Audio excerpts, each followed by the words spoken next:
मुसलमानों के पास ताकत तो है लेकिन उनके बीच एकता नहीं है। अगर हम एकजुट हो जाएं तो सारी समस्याओं की जड़ खत्म हो जाएंगी।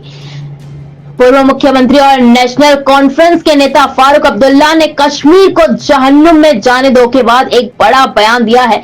फारूक अब्दुल्ला ने मुसलमानों पर बोलते हुए कहा है कि मुस्लिमों के पास ताकत तो है लेकिन उनके बीच एकता नहीं है। अगर हम एकजुट हो जाएं तो सारी समस्याओं की जड़ खत्म हो जाएंगी। फारूक अब्दुल्ला ने इससे पहले भी बीजेपी पर आरोप लगाया था कि उसने पूर्ववर्ती राज्य जम्मू कश्मीर का दर्जा घटा केंद्र शासित प्रदेश कर उसे नर्क में तब्दील कर दिया। अब्दुल्ला ने कहा कि कश्मीर को जहन्नुम में जाने दो। हालांकि कई जगह पर उन्होंने अपनी सफाई देने का भी आरोप लगाया है। और श्रीनगर से लोकसभा सदस्य फारूक अब्दुल्ला ने कहा कि जमाना बदल रहा है लेकिन अफसोस है कि हम समझ नहीं रहे हैं कि कौन इसका जिम्मेदार है। फिलिस्तीन और इजराइल के बीच लड़ाई बंद नहीं हो रही।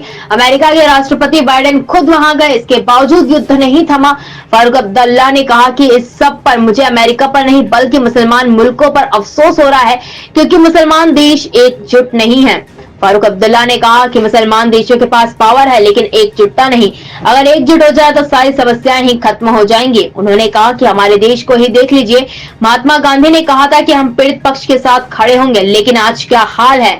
उन्होंने सवाल करते हुए कहा कि क्या सच में हम पीड़ित पक्ष के साथ हैं। मैं कश्मीर से आता हूं जो एक मुस्लिम बहुल क्षेत्र है। हम लोग फिलिस्तीन के पक्ष में प्रदर्शन करना चाहते हैं लेकिन हमें इजाजत नहीं दी गई।